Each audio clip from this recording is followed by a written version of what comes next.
Un hombre que nació en una pequeña isla sin recursos naturales, con su población empobrecida, disgregada socialmente y colonizada por Gran Bretaña, vivió lo suficiente no solo para verla convertida en una isla próspera, independiente y unificada socialmente, sino para ser el fundador y líder de ese modelo, hoy día aclamado por el mundo y considerado como un auténtico milagro.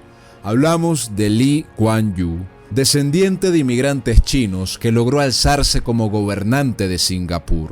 Arquitecto de una economía abierta pero fríamente dirigida por el Estado, portador de la mano de hierro que buscaba prosperidad, pero también orden y cohesión social mediante duras medidas disciplinarias, y jefe de una política soberanista, pero pragmática y prudente, que entendía el rol de una nación pequeña. Logró elevar a esta pequeña isla y a su población a ser referentes mundiales de la industria, el comercio y la tecnología, así como referentes de cómo funcionaba un Estado fuerte, a la par que eficaz y meritocrático. Acompáñanos a conocer la fascinante historia de Lee Kuan Yew y cómo erigió un modelo que con sus sombras se convertiría en la envidia de muchos. Les habla Reinaldo Carrillo Vilches y para los que han preguntado cómo apoyar a la nueva enciclopedia, les traigo la noticia de que hemos creado un Patreon con documentales exclusivos sobre los temas más polémicos, con seminarios en vivo impartidos por nosotros y con varios beneficios más. Su apoyo es fundamental para mantener este proyecto con vida. Abajo pueden conseguir el enlace y en caso de que no tengan tarjeta internacional para el Patreon, les tenemos varias opciones de pago e igualmente van a ser incorporados a la comunidad.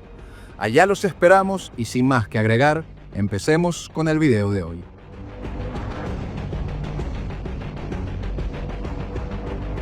Harry Lee Kuan Yew nace el 16 de septiembre de 1923. Es el primogénito de Lee Chin-kung y Chua Him-neo, una familia perteneciente al grupo conocido como los chinos de los estrechos, es decir, aquellos descendientes de inmigrantes chinos que habían emigrado desde hace siglos a esa región de Malasia y Singapur y que con el tiempo habían adoptado nuevas costumbres. Su familia vive con cierta comodidad en aquel mundo que era una marcada mezcla constante de culturas. El abuelo paterno de Harry Lee Kuan Yew era un ferviente admirador de Inglaterra y es él quien le pone el nombre de Harry, un símbolo de prestigio británico en aquella sociedad colonial asiática, aunque como veremos más adelante, Lee Kuan Yew va a rechazar este primer nombre. Los idiomas que se hablaban en su hogar eran reflejo de ese mestizaje. El inglés y el malayo dominaban las conversaciones diarias, mientras que el mandarín chino se escuchaba muy poco. Esa convivencia de lenguas, junto con la firmeza de su madre y el carácter temperamental de su padre, van moldeando desde temprano la identidad de un niño destinado a pensar entre dos mundos. Su infancia transcurre en una casa colonial de 2 plantas, típica de la clase media acomodada. Allí, entre los olores del puerto, las campanas de las iglesias y los llamados a la oración de las mezquitas, el joven Lee Kuan Yew observa un país fragmentado pero vibrante, donde el poder estaba en manos extranjeras y el destino de los locales parecía decidido desde el Reino Unido, aquella lejana isla que desde el norte de Europa gobernaba el 25% de la superficie terrestre. Y sin saberlo, en ese entorno va a nacer el impulso que va a marcar su vida, el deseo patriótico de que algún día su tierra dejara de ser colonia y aprendiera a gobernarse por sí misma. Singapur en los años 20 no era la moderna ciudad que hoy conocemos, sino que era una pequeña isla tropical situada en la punta sur de la península malaya, en el sudeste asiático, con un puerto colonial lleno de vida donde se cruzaban barcos de China, de la India y de Europa. Constituido como puerto libre en 1819 por los británicos y más tarde incorporada por ellos en 1826 a las llamadas colonias del Estrecho, el territorio de Singapur era una pequeña isla de escasos 720 kilómetros cuadrados y pocos recursos, pero que por su ubicación rápidamente se convirtió en una de las joyas del Imperio Británico. Las colonias del Estrecho estaban formadas por Singapur, Penang y Malaca, la actual capital de Malasia, y eran un conjunto de territorios estratégicos ubicados en la ruta marítima más importante del comercio entre Asia y Europa. Desde allí el Imperio Británico controlaba el paso de miles de barcos cargados de especias, caucho y estaño, mientras administraba el flujo económico de todo el sudeste asiático. Cuando nace Lee Kuan Yew, administrativamente Singapur era una colonia de la corona británica, gobernada directamente desde Londres. El gobernador británico de la isla concentraba toda la autoridad, asistido por consejos consultivos donde algunos habitantes locales tenían voz, pero no más que eso. Singapur no era una nación propiamente o un estado autónomo, ni siquiera una comunidad autónoma. Era fundamentalmente una base imperial de los británicos diseñada para servir a su comercio marítimo y a sus intereses geopolíticos. Es importante aclarar también que Singapur y la península de Malaya, aunque estaban situadas una al lado de la otra, eran territorios distintos. En Malaya, también conocida como Malasia, los británicos mantenían los llamados sultanatos islámicos locales, que servían como figuras ceremoniales y de cogobierno en aquella región por nativos de esa región, mientras los británicos tenían la última palabra en las decisiones del poder a través de un sistema de protectorados, imponiendo consejeros coloniales en cada territorio. Ahora en Singapur esto era distinto, pues no había ni un cogobierno local, sino que el dominio británico era directo, sin intermediarios, lo que marcaría un rumbo político muy diferente. De hecho, en este tiempo aún no existía propiamente un país llamado Malasia. Esta región estaba habitada por los malayos, que eran los pueblos indígenas de ese territorio, y malayo también se denominaba su lengua. Mientras que malasio es un término moderno que aparece décadas después, en 1963, cuando ya se funda propiamente el estado de Malasia. Por lo que Harry Lee Kuan Yew se cría en una sociedad multiétnica y fragmentada. Chinos, malayos, indios y europeos convivían bajo un orden colonial donde las jerarquías raciales y culturales eran visibles en cada calle. El inglés era el idioma de la administración y del poder. El malayo era la lengua más común del pueblo. Y los dialectos de los inmigrantes chinos también tenían su presencia en los mercados y en los vecindarios. Así que volviendo a la infancia de Lee Kuan Yew, aquella comodidad de sus primeros años se acaba con la Gran Depresión de 1929. El desplome del precio del caucho, que era la base económica de muchos comerciantes asiáticos, empeora sustancialmente la situación económica de la familia Kuan Yew. Su padre, acostumbrado a la comodidad, debe aceptar un empleo modesto en una compañía petrolera y la familia se ve obligada a mudarse al este de la isla para vivir con el abuelo materno. Lee Kuan Yew convence a su madre de que necesitaba una formación plenamente anglófona e ingresa así a la escuela inglesa de Telok Kurau, donde pasa 6 años entre compañeros malayos, indios y chinos y aprende a integrarse con soltura en grupos diversos, una habilidad social que va a marcar su futuro político. Para 1935 obtiene el primer lugar en un examen nacional y con ello logra acceder a la prestigiosa Raffles Institution, la mejor escuela de habla inglesa de todo Singapur. Allí destaca en matemáticas, ciencias e inglés, y aunque no estudia en exceso, su inteligencia innata lo mantiene siempre entre los primeros puestos. Para 1939 conoce a Kwa Geok Choo, una estudiante tan brillante como él, que pronto se convierte en su rival académica y más adelante en su compañera de vida. Para 1940 obtiene el primer lugar en los exámenes Senior Cambridge, realizados en toda la isla, un logro que consolida su reputación y le asegura una beca con la que ingresa en el prestigioso Raffles College, donde estudia inglés, economía y matemáticas, convencido de que la educación sería su vía de ascenso en un mundo colonial donde todo estaba estratificado. Pero más allá de sus logros académicos, el contexto que rodea a Lee Kuan Yew se transforma radicalmente con el estallido de la Segunda Guerra Mundial en Asia. El imperio japonés, una de las llamadas potencias del eje, necesitado de materias primas, inicia una expansión militar por Asia, invade China y avanza hacia el sudeste asiático. La guerra, que inicialmente parecía distante, llega a las puertas de Singapur. Singapur, confiada en el amparo británico, cae en una espiral de vulnerabilidad que es aprovechada por la ofensiva japonesa que se hace con el control del puerto en febrero de 1942, apoderándose de este punto estratégico, asegurando así recursos vitales y el control de una ruta marítima clave para la guerra. Es preciso comentar que cuando Japón invade Malaya y Singapur, miles de jóvenes chinos del sudeste asiático se unen a la resistencia armada, se internan en la selva y forman guerrillas dirigidas por el Partido Comunista Malayo, donde 3 años van a combatir al invasor en condiciones brutales. Y aunque no representan a toda la comunidad china en la región, ganan prestigio entre ciertos sectores que los ven como héroes. Esta situación tendrá una importancia que veremos más adelante. Lo cierto es que a partir de 1942, Singapur es rebautizado por los japoneses como la Luz del Sur y comienza así una ocupación que va a durar 3 años y medio. El nuevo orden se impone mediante el terror, castigos físicos, ejecuciones públicas y desapariciones marcan la vida diaria. La tragedia alcanza su punto más oscuro con la masacre de Suk Chin, dirigida contra los hombres chinos de la isla que habían apoyado al gobierno chino que combatía a Japón en aquel momento.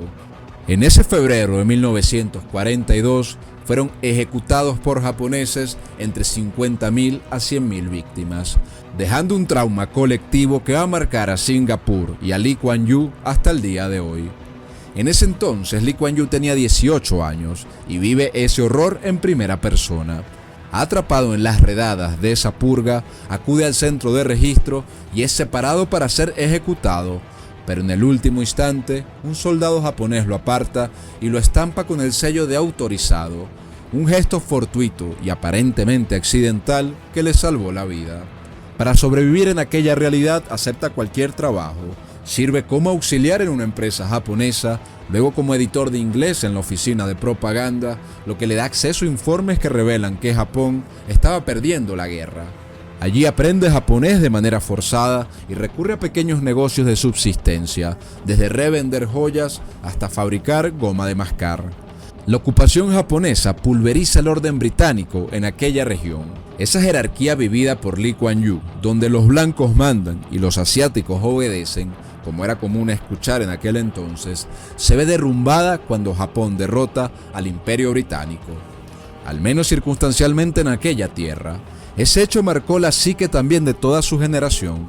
Si los británicos podían caer, también podían ser sustituidos. Finalmente, tras 3 años violentos en aquella isla, en agosto de 1945, la ocupación japonesa concluye con la rendición de Japón en la guerra, firmada nada más y nada menos que por el emperador Hirohito, una controvertida figura de la que tenemos un muy interesante video en el canal que los invitamos a ver. Esta brutal experiencia fue el periodo más formativo en la vida de Lee Kuan Yew, marcado por la humillación de su gentilicio y el colapso del poder colonial británico. Se genera un fuerte sentimiento nacionalista y anticolonial en los habitantes de aquella zona, un sentimiento que también nace en él y que va a guiar toda su vida política, construir una nación tan fuerte y disciplinada como fuese posible para que nunca más pudiese ser dominada ni humillada.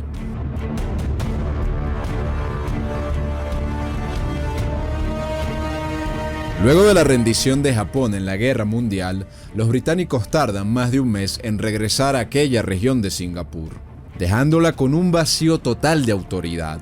Durante ese breve periodo pero crítico intervalo, Singapur se convierte en un territorio sin Estado, sin policía, sin administración y sin ningún poder que impusiera unas reglas claras. Con la rendición japonesa, las guerrillas comunistas previamente mencionadas que se habían formado en esa región para luchar contra la invasión japonesa, que estaban ahora armadas, organizadas y cargadas de resentimientos, descienden desde la selva hacia Singapur. No llegaban como un nuevo gobierno civil, sino como un grupo que sentía que le correspondía llenar ese vacío de poder. Algunos tratan de instaurar un nuevo orden revolucionario. Otros buscan vengarse de los malayos y singapureños que habían colaborado con el gobierno japonés. Y en esta situación se forman bandas criminales que, sin policía que las limite, aprovechan la oportunidad para saquear, ajustar cuentas o controlar sectores enteros. Durante esas semanas la anarquía era inevitable, y en un giro inesperado, algunos oficiales japoneses que tenían ya años allí deciden evitar que la ciudad se hundiera en el caos total. Aunque su autoridad había colapsado, mantuvieron sus tropas mínimamente organizadas y actuaron como fuerza de contención. Reprimieron disturbios, frenaron saqueos y en algunos casos ejecutaron a quienes consideraban responsables de esos desórdenes. Cuando finalmente desembarcan los británicos en septiembre de 1945, encuentran una ciudad física y moralmente devastada. Escasez de alimentos, de medicinas y de vivienda, criminalidad desbordada, infraestructura dañada y muchos otros daños. Ese ambiente acelera los cambios que estaban por venir en Singapur. De la misma manera que luego de la Segunda Guerra Mundial se genera un cambio profundo en toda la configuración política mundial. Así que en 1946, Londres disuelve las antiguas colonias del Estrecho debido a las enormes diferencias económicas y sociales entre ellas. Penang y Malaca son reintegradas a la llamada Península Malaya, donde su población y economía estaban más vinculadas al territorio continental, mientras que Singapur quedaba separada como una colonia de la corona, administrada directamente desde Londres. En medio de esta reconstrucción surgen tres fuerzas que van a definir el futuro político de aquellas colonias. Las guerrillas comunistas, que se sentían legitimadas por su resistencia contra los japoneses, los nacionalistas malayos, que reclamaban el predominio político en la región, y una nueva generación educada en inglés que buscaba un camino constitucional. En esta nueva generación se encontraba Lee Kuan Yew. Lo cierto es que tras la guerra, Lee Kuan Yew consigue una beca para uno de los sueños que tenía desde hace tiempo: viajar a estudiar a Inglaterra, lo que logra en 1946, empezando a estudiar Derecho en la universidad tan prestigiosa de Cambridge, un periodo que va a completar su formación intelectual y que va a ser decisivo para la visión política que luego va a traer de vuelta a su país. De manera que luego de 4 años de estudio intenso, Lee Kuan Yew regresa a Singapur con una sólida formación jurídica. Vuelve decidido a aplicar lo que había aprendido durante toda su vida, en una situación en Singapur donde las tensiones raciales y la falta de autonomía empujaban a la isla hacia una nueva etapa. Sin saberlo, esos primeros años van a ser el comienzo de una transformación que va a cambiar para siempre el destino de Singapur. Vale decir que durante su estancia en Inglaterra se casa en secreto en 1947 con su compañera de estudios y gran amor, Kwa Geok Choo, una abogada tan brillante como él. En 1950, ya en Singapur, realizan una segunda boda oficial, esta vez junto a sus familias. Ambos ingresan a trabajar en un bufete de abogados privados y poco después son admitidos en el Colegio de Abogados de la colonia. En ese periodo, Harry Lee Kuan Yew toma una decisión simbólica pero profunda. Abandona el nombre inglés Harry y adopta públicamente y oficialmente su nombre chino, que era Lee Kuan Yew. Es un gesto político que afirmaba su identidad asiática frente a los británicos y que marcaba distancia con el mundo colonial en el que había crecido. Para diciembre de 1950 estallan los disturbios del llamado Caso de la Niña Holandesa. Esto fue una crisis racial detonada cuando un tribunal británico ordenó devolver una menor criada como musulmana a sus padres europeos. La decisión fue interpretada por muchos malayos de fe mayoritariamente musulmana como un insulto a su religión y cultura, y esta furia se convirtió en un motín que dejó a varios muertos. Lee Kuan Yew asumió la defensa de los malayos rebeldes acusados de homicidio y consigue lograr su absolución, lo que catapultó su fama como el abogado local capaz de defender a los nacionales de la región contra los invasores británicos. En 1952 su vida toma un giro decisivo, pues descubre el terreno donde realmente podía influir políticamente en aquel entonces, el movimiento sindical. Lee Kuan Yew comienza a trabajar como asesor legal de los trabajadores postales y los trabajadores de telecomunicaciones, lo que le permite ir construyendo confianza con la clase obrera, que era la base mayoritaria de la población. Cuando esos trabajadores inician una huelga, Lee Kuan Yew los representa y consigue mejoras salariales y laborales para ellos. La prensa de la época lo presenta como un joven abogado audaz, comprometido con la gente común. En menos de 2 años se convierte así en asesor legal de más de 100 sindicatos. Esta red obrera va a ser, como veremos, el cimiento de su futura fuerza política. Mientras su reputación crece, también se forma su visión estratégica. Lee Kuan Yew se reúne frecuentemente con su círculo cercano en casa, donde discuten el futuro político de Singapur. En este núcleo intelectual, que será el germen del futuro partido político de Lee Kuan Yew, van entendiendo una realidad clara, que Singapur no iba a poder construir un movimiento político solamente desde las élites anglófonas a las que pertenecía Lee Kuan Yew. La mayoría de la población era de habla china o malaya y sus sindicatos estaban dominados por chinos vinculados al comunismo. Aunque Lee Kuan Yew no era partidario de la vía revolucionaria, sabe que sin esa base de apoyo, ningún proyecto nacional iba a ser viable. Por lo que empieza a establecer una alianza táctica con aquellos grupos comunistas. A medida que se iba caldeando las demandas de cambio político por parte de la población singapureña, en 1953 los británicos envían a Singapur una comisión para estudiar posibles reformas.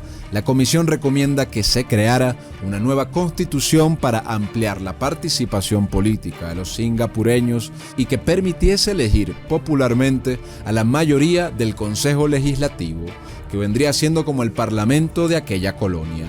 A lo largo de 1954, de esta forma, toda la colonia sabe que se avecina un cambio, pero entrará en una etapa de autogobierno limitado, donde seguían sin ser soberanos del todo, pero que según algunos era el primer paso hacia la descolonización. Ante esta inminente reforma, Lee Kuan Yew entiende que era momento de actuar. Así que en noviembre de 1954, él y su círculo intelectual fundan el Partido de Acción Popular, el futuro vehículo político de Lee Kuan Yew. Es concebido como un partido constitucional, multirracial y decidido a poner fin al dominio colonial británico. Para equilibrar su ala sindical china, Lee Kuan Yew invita a líderes malayos que ocupaban cargos de relevancia en la política peninsular, reforzando así la imagen y credibilidad multirracial de este nuevo movimiento político. Por primera vez, Singapur comenzaba a transformarse de una colonia rígidamente administrada por los británicos a una sociedad políticamente movilizada.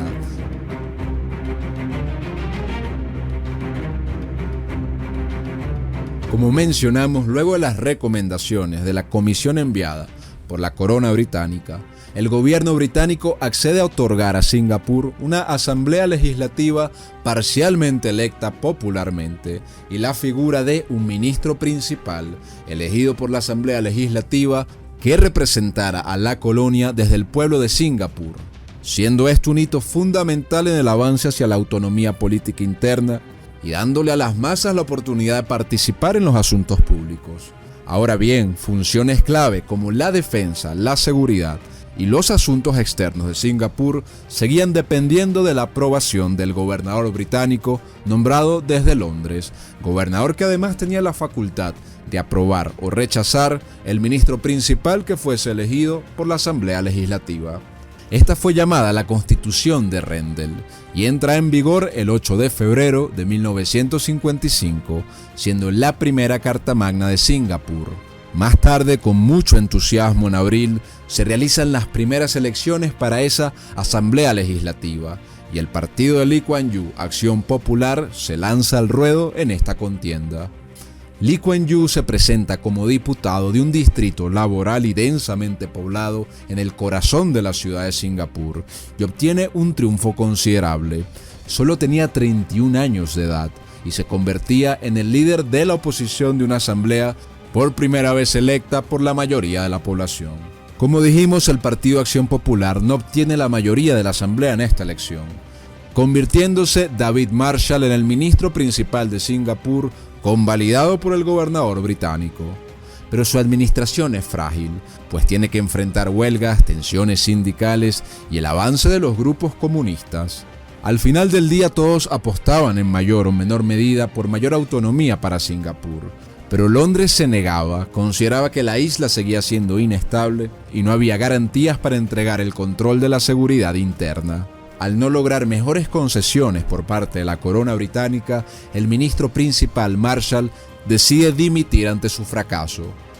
Quien viene como sucesor inicia una nueva ronda de negociaciones con una postura y unas acciones más radicales, logrando ganarse cierta confianza de Londres y conquistando varias victorias en la causa de la independencia de Singapur. De hecho, Lee Kuan Yew participa en esa nueva delegación de Singapur que negociaba nuevas concesiones con Londres, lográndose, por ejemplo, que por primera vez fuese reconocida la figura del ciudadano singapurense, ya no considerándose oficialmente a sus habitantes como súbditos coloniales británicos. Mientras todo esto ocurría, como recordarán, los territorios de Penang en 1946 se habían separado de Singapur, pero en ese mismo año 1957, luego de intensas negociaciones, logra nacer la Federación de Malaya, formada por 11 territorios peninsulares, incluidos varios de los territorios que antes formaban las colonias del estrecho. Con esta federación, esos territorios lograban la independencia del Reino Unido. Singapur permanece fuera de esta federación.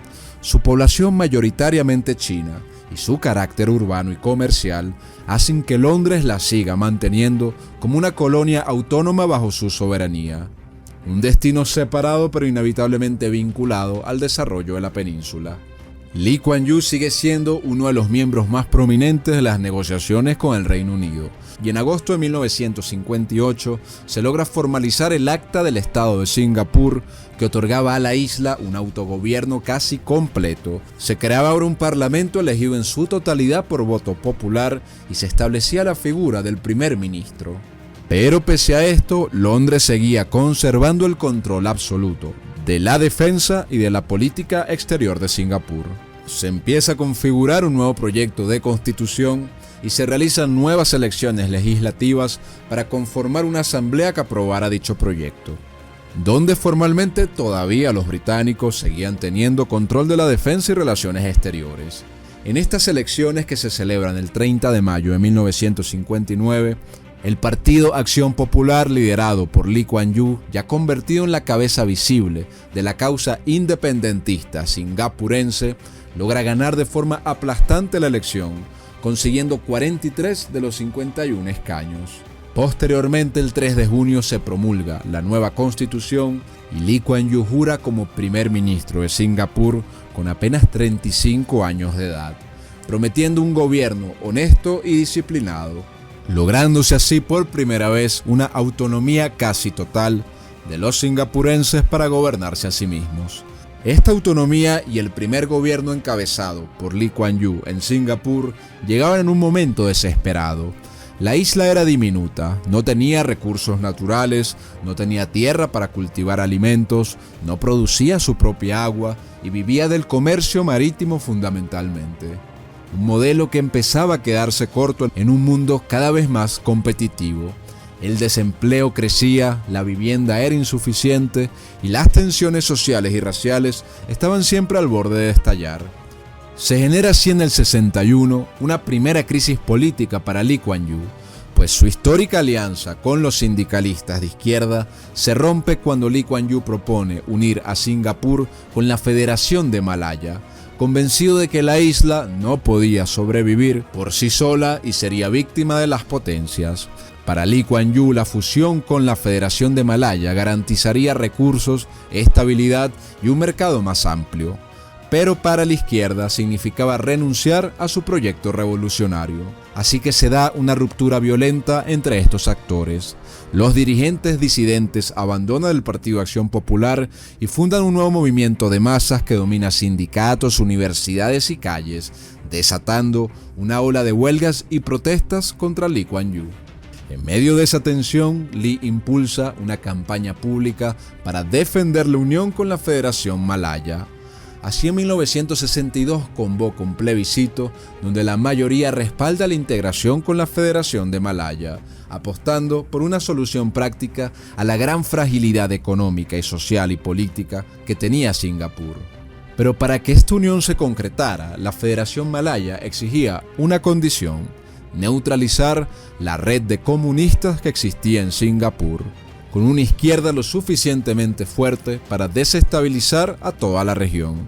De esta forma, en febrero de 1963, Lee Kuan Yew realiza la llamada Operación Cold Store, una redada que detiene a activistas y líderes izquierdistas en todo Singapur acusados de buscar la subversión del Estado.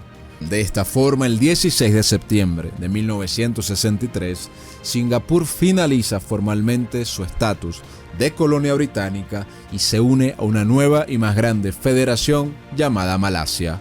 Este nuevo país se crea para reflejar la unión de varias regiones distintas.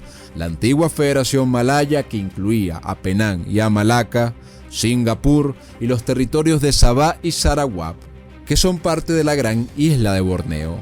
Pero lo que parecía ser la salvación de Singapur termina convirtiéndose en una unión imposible, pues desde el inicio las diferencias empiezan a mostrarse demasiado grandes. El Partido Acción Popular defiende un país multirracial donde todos los ciudadanos tuviesen los mismos derechos.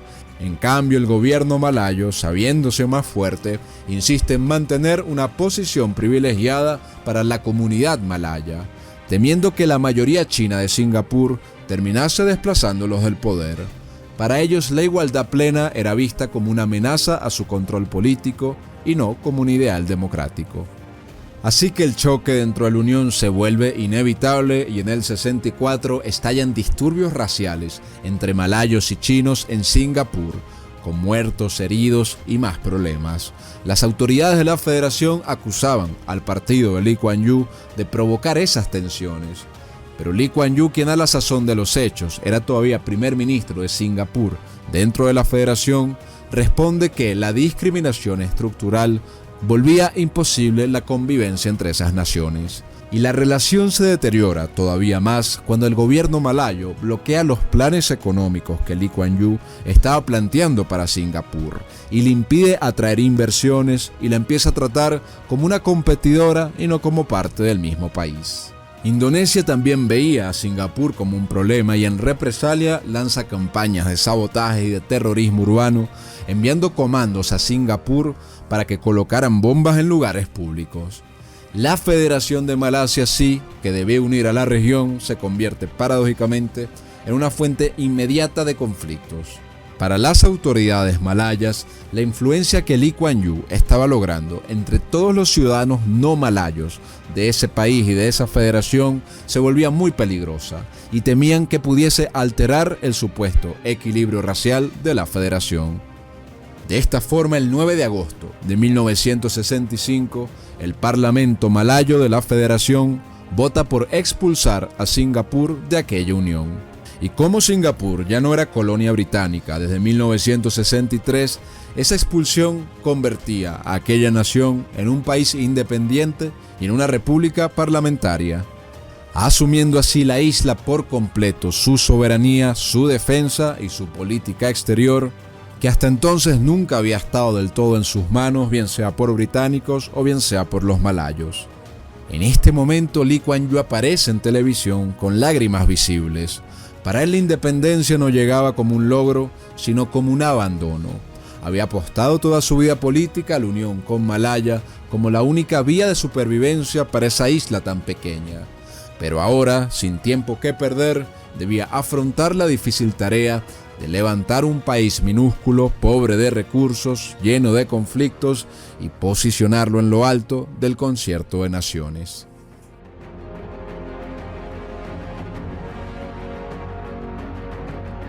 Para entender los desafíos, las soluciones y los resultados tan aclamados al día de hoy en todo el mundo de la gestión de Lee Kuan Yew, primero debemos detenernos a explicar brevemente cuál era la doctrina que inspiraba su acción política. El pensamiento de Lee Kuan Yew no seguía teorías abstractas ni ideologías radicales, sino que aspiraba a los resultados concretos. Decía que lo único importante era saber si algo funciona o no. Creía en el pragmatismo, en mirar la realidad tal como es y no como se quisiera que fuera. Su visión combinaba la disciplina confuciana con el racionalismo occidental, un Estado fuerte, moralmente austero y tecnocráticamente dirigido. encargado de garantizar estabilidad, crecimiento económico y cohesión social, incluso a costa de limitar ciertas libertades políticas. El primer desafío que Lee Kuan Yew quiere resolver es el más urgente, el de la seguridad de la nación y su frágil independencia, pues al independizarse Singapur no tenía ejército propio, dependía del amparo británico y de la buena voluntad de sus vecinos. A su alrededor el panorama era incierto. Malasia mantenía tensiones políticas con la isla tras la separación de 1965 e Indonesia, bajo el presidente Sukarno, aún sostenía sus campañas de sabotaje a lo interno de Singapur. Cualquier incidente podía reavivar los conflictos raciales entre chinos, malayos e indios que habitaban dentro de la isla. Para enfrentar esta vulnerabilidad, Lee Kuan Yew impulsa la creación de unas fuerzas armadas desde cero. En 1967 establece el Servicio Nacional Obligatorio, confiando la organización del nuevo ejército a su ministro de Finanzas, Goh Keng Swee. Con la ayuda discreta de asesores de Israel, Singapur adopta un modelo de defensa basado en un pequeño núcleo profesional y una gran reserva ciudadana movilizable. Esta decisión no solo garantizaba la defensa, sino que se convierte en una herramienta de cohesión social.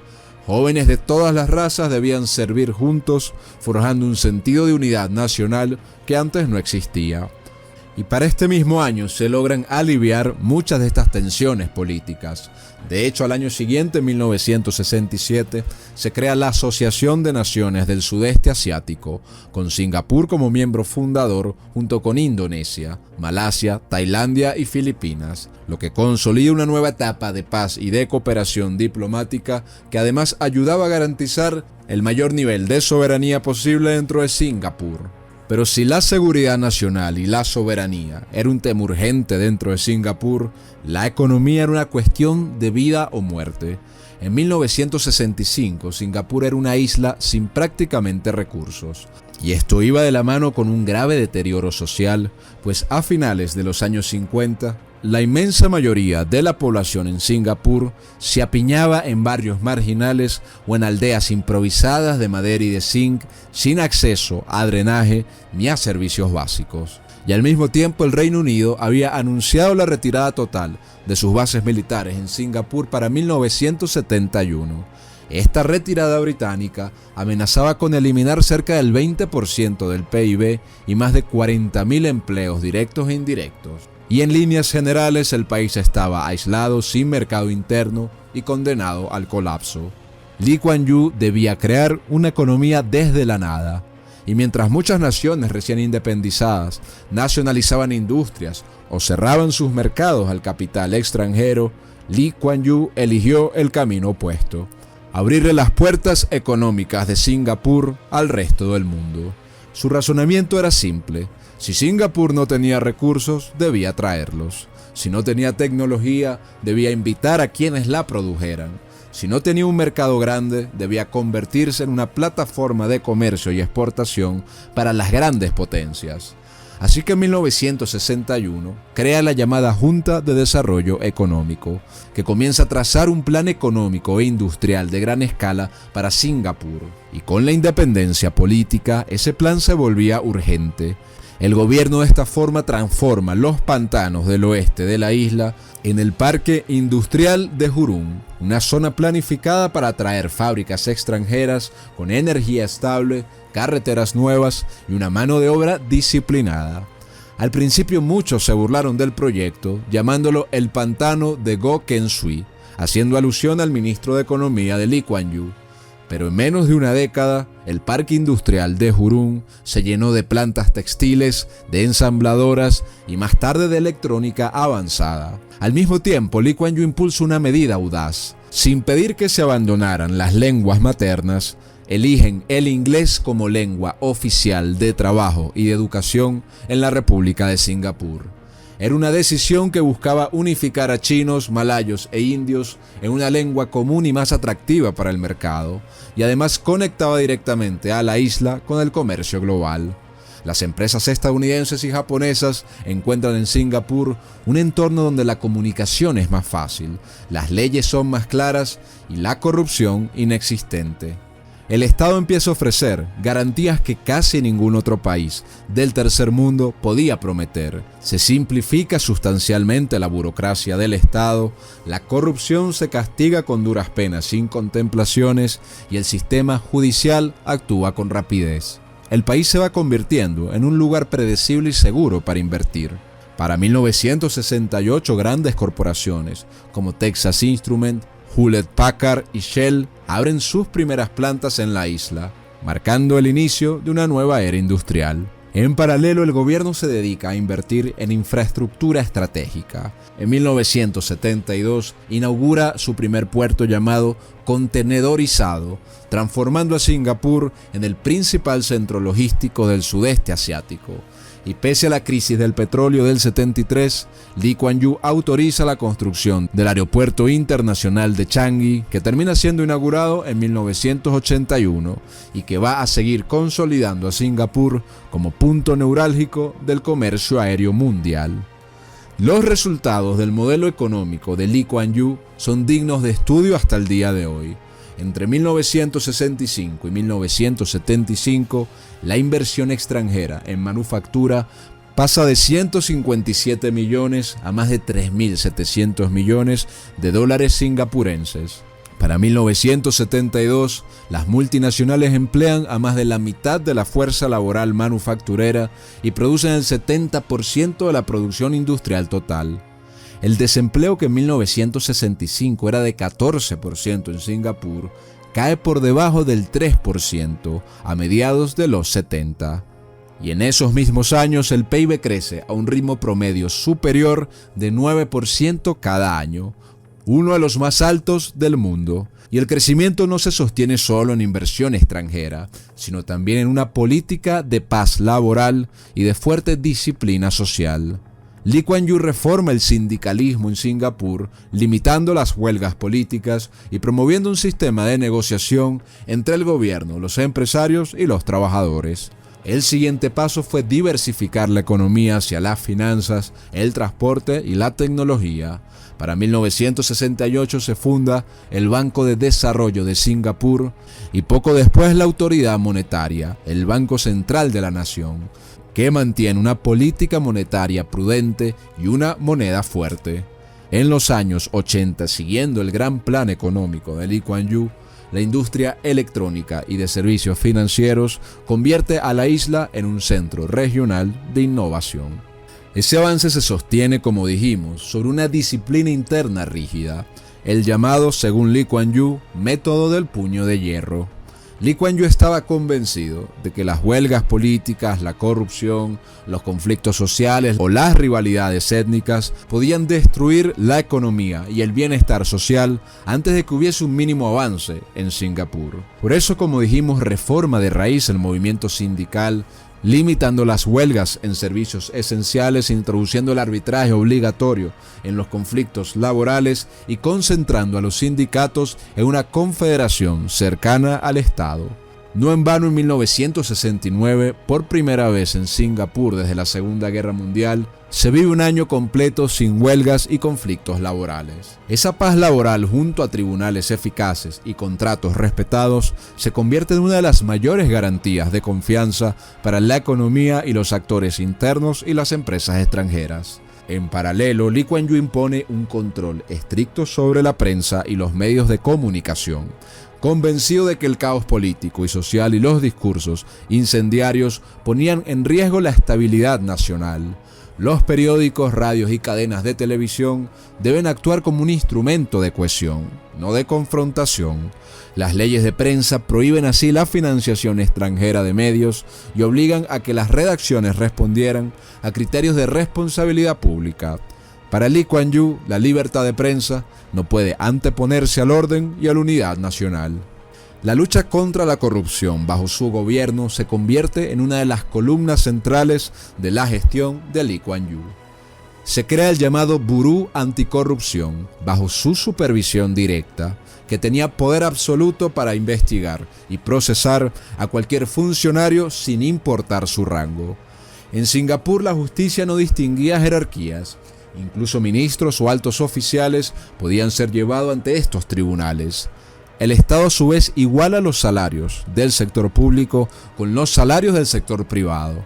Un oficial del Estado no podía ganar menos que un ejecutivo en una empresa, creando así un pacto moral claro: los buenos salarios como una de las garantías para la integridad de los funcionarios. De la mano de esto, Lee Kuan Yew instaura un sistema llamado meritocrático, donde se buscaba asegurar que solo los más capaces y honestos dirigieran los más altos cargos de la nación, cimentando así la confianza ciudadana y convirtiendo a Singapur en uno de los gobiernos más transparentes del mundo. Pero no todo era materia económica. Lee Kuan Yew comprendía que no había nación moderna sin una transformación social profunda. Como mencionamos, no solo la situación de desempleo, sino de vivienda, era muy degradante para muchos singapurenses. Así que Lee Kuan Yew crea la Junta de Vivienda y Desarrollo con la misión de erradicar los barrios marginales de Singapur. Así, entre 1960 y 1970, la proporción de la población viviendo en pisos públicos construidos por esta junta crece de forma acelerada. Para 1985, cerca del 80% de la población ya vivía en viviendas dignas. Y esta política social no se redujo a bloques de cemento y viviendas. Cada nueva ciudad planificada incluía escuelas, mercados, transporte público, centros comunitarios y sobre todo una mezcla deliberada de chinos, malayos e indios dentro de los mismos edificios. La vivienda pública se convierte así en la gran herramienta de integración racial y en la base emocional del proyecto nacional. Para 1968, se permite a los ciudadanos de Singapur utilizar sus ahorros obligatorios del Fondo Central de Previsión para comprar vivienda. Esa decisión convertía los ahorros previsionales en capital tangible, piso propio, patrimonio familiar y estabilidad económica. A su vez, los programas educativos se organizan en función de servir a una economía abierta y tecnificada. Se hace un cambio radical en la enseñanza hacia lo práctico y lo técnico. El currículo se orientaba firmemente hacia matemáticas, ciencias y formación técnica, abandonando el modelo colonial más basado en las humanidades. El objetivo era producir la mano de obra exacta que demandaban los inversores en Singapur. Para esto el gobierno mantiene el estricto bilingüismo, pero se centra también en la creación acelerada de institutos vocacionales y escuelas de alto rendimiento capaces de formar élites técnicas y profesionales que pudiesen moverse con soltura tanto en el mundo chino como en el anglosajón. El gran programa de Lee Kuan Yew también se expresó en grandes apuestas de infraestructura. El puerto de Singapur es completamente remodelado para adaptarse al uso de contenedores estandarizados en el comercio marítimo mundial. En suma, cuando se miran las cifras, el cambio en Singapur es difícil de creer. El PIB nominal pasa de unos 975 millones de dólares en 1965 a 18.000 millones en 1985. El PIB per cápita, que en 1965 rondaba en los $500, supera los $7.000 en 1985. El país mantiene durante 2 décadas tasas de crecimiento cercanas al 8% anual. El desempleo cae a los niveles mínimos en los 70 y el porcentaje de la población en viviendas dignificadas pasa de menos del 10% a más del 80%. Mientras crece también la esperanza de vida, que pasa de 65 a más de 73 años, a la vez que el analfabetismo desaparece por debajo del 10%. El llamado milagro económico de Singapur no fue un acto de suerte ni un regalo de la naturaleza, sino resultado de un modelo que convirtió la disciplina en capital para atraer inversión, que utilizó la educación para transformar a su población en profesionales calificados y que empleó la vivienda pública para darle a cada ciudadano un sentido de pertenencia al país. Aunque se trataba de una economía abierta al mercado extranjero, todo el movimiento económico de la isla estaba fríamente calculado por el poder estatal, a la par que se aplicó la mano dura contra cualquier factor que agrediera contra la estabilidad nacional y la estabilidad económica.